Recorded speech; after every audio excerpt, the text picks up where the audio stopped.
Fala galera, beleza? Estamos de volta. Professor Wagner Souza com as nossas dicas imparáveis para o INSS. Vamos te colocar lá dentro, meu amigo. Vamos lá, acompanhe comigo aí na tela a próxima dica. Olha aí, ó. O aviso e o ofício, embora partilhem a mesma função, diferem em relação aos interlocutores envolvidos. O aviso é expedido por ministros de Estado para autoridades de mesma hierarquia. O ofício é expedido para e pelas demais autoridades. E aí, o que você me diz? Esse item é um item certinho? Tá corretinho? Galera, esse item é um item certo. De fato, ofício e aviso, né? Fizemos um comentário bem de passagem, outra dica que a gente já apresentou aí para vocês, tá? Procura aí que você com certeza vai achar aí no nosso canal. O fato é que ofício e aviso, a estrutura é idêntica. A diferença é que um tem o nome ofício. Você troca ali, coloca aviso, pronto, já é um aviso. Isso quer dizer, então, que a destinação para essas correspondências basicamente é a mesma. É uma correspondência de natureza externa, uma correspondência entre órgãos. Qual a diferença entre elas, então? São, de fato, os interlocutores, aqueles que participam do ato comunicativo ali. No caso do aviso, de fato, o aviso é uma correspondência que só serve para uma coisa: comunicação entre ministros do Poder Executivo. O Manual de Redação da Presidência da República diz que é entre ministro e outro cargo de mesma hierarquia. O manual não diz que outro cargo é esse de mesma hierarquia. Supõe-se que é o secretário executivo dos ministérios, uma vez que o secretário executivo tem o mesmo status de alta autoridade, Vossa Excelência, que o ministro tem. Mas o próprio manual, ele não diz que outro cargo é esse. Supõe-se que seja o secretário executivo do ministério. Mas, enfim, aviso só serve para isso, de ministro para outro ministro ou outra autoridade de mesma hierarquia. E o ofício? Galera, o ofício é basicamente para tudo. Se o ministro vai encaminhar uma correspondência para outro ministro do executivo, aí ele usa aviso. Agora, se esse ministro vai encaminhar uma correspondência, por exemplo, uma solicitação para um ministro do TST, por exemplo, aí já é ofício, porque um é ministro do executivo, só que o outro é ministro do judiciário. E aviso só serve para ministro, para outro ministro do Poder Executivo. Então, se esse ministro for encaminhar a correspondência para qualquer outra autoridade, será ofício. Além disso, o ofício ele não é emitido somente por ministros, não. O ofício é emitido por praticamente todo mundo na administração pública. Os secretários, os chefes, diretores, os coordenadores podem emitir ofício sem nenhum problema, desde que ele precise comunicar com um outro órgão qualquer. O ofício é a típica correspondência entre órgãos. Então, voltemos lá para a questão para a gente fechar o nosso comentário. Veja aí, ó. Inclusive, trazendo aí o comentário do próprio Manual de Redação da Presidência da República, veja que o item nada mais é que uma espécie de paráfrase do que diz o manual. Olha aí, ó. O aviso, ofício são modalidades de comunicação oficial praticamente idênticas. A única diferença entre eles é que o aviso é expedido exclusivamente por ministros de Estado, para autoridades de mesma hierarquia. Conforme diz, entende-se em mesma hierarquia como outro ministro de Estado, ou seja, ministro do Executivo, ou então secretário executivo dos ministérios.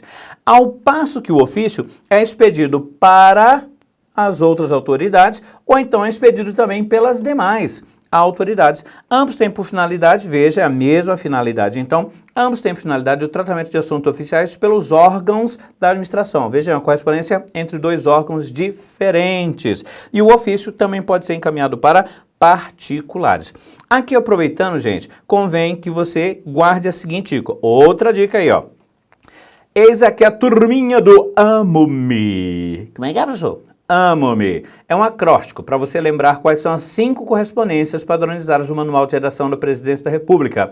Amo-me é para você lembrar do aviso, do memorando, ofício, mensagem e a exposição de motivos. Já devo adiantar.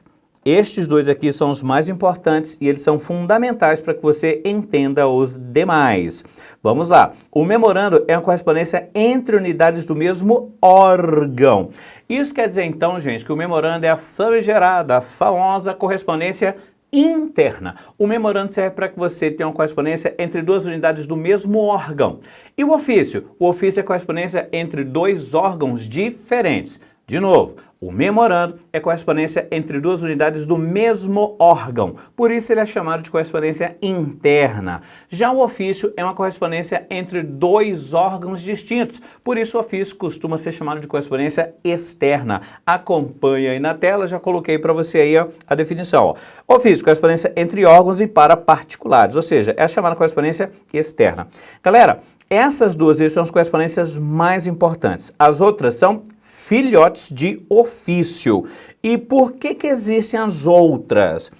Olha aqui, deixa eu te falar, sinceridade, a gente não precisava das outras correspondências, porque comemorando que é correspondência interna e o ofício que é correspondência externa, em princípio dava para resolver tudo, mas a burocracia sistemática do poder público criou as outras categorias. O que vai fazer a distinção, portanto, agora, não é se é só correspondência externa. Na verdade, todas as outras sempre são correspondências externas. O memorando é a única correspondência que sempre é interna. As outras costumam ser, o ofício costuma ser externo, é possível haver ofício interno, mas o normal é que o ofício seja externo. Já as outras correspondências, todas elas são externas. Então, se todas elas são externas, como o ofício é externo, qual é a diferença? É justamente aquele detalhe que a gente viu lá no nosso item. São os interlocutores. A diferença é quem manda para quem. Acompanha comigo aí de novo na tela. Veja aí, ó. O aviso é correspondência entre ministros do Poder Executivo ou autoridades de mesma hierarquia. Só serve para isso, gente. Portanto, o aviso é uma correspondência de exceção. Somente na situação específica em que o ministro vai se comunicar com outro ministro do Executivo ou então outra autoridade de mesma hierarquia, só nessa situação é que o ministro vai emitir um aviso. Para todas as outras situações, o ministro deve emitir, muito provavelmente, um ofício, a não ser que ele queira falar com o presidente da República. Aí a exposição de motivos, conforme a gente vai ver na sequência. Olha aí, mensagem. Mensagem, gente, é uma correspondência entre chefes de poder. Só serve para isso. Quando um chefe de poder se comunica com outro chefe de poder, ele utiliza uma mensagem. Portanto, na prática, só 3 pessoas vão emitir mensagem. O presidente da República, o presidente do Congresso Nacional e o presidente do Supremo Tribunal Federal. E a exposição de motivos? A exposição de motivos serve para que o ministro fale com o presidente da República ou o vice-presidente da República, né, na ausência do titular. Galera, é só para isso que serve a exposição de motivos. A exposição é comunicação de ministro para o presidente da República. Fechou então? Então procure guardar isso daí. O memorando e o ofício são os mais importantes. Já um aviso, mensagem, exposição de motivos existem apenas para circunstâncias específicas de ministro para outro ministro do Poder Executivo. É para isso que serve o aviso. Chefe de poder para outro chefe de poder. Eis aí a mensagem. Ministro para o presidente da República ou vice-presidente. Aí você tem a exposição de motivos. Beleza? O item, portanto, conforme vimos, estava certo e ainda aproveitei para apresentar as outras correspondências oficiais para você. Fica aí a nossa dica e vejo você na próxima. Até mais!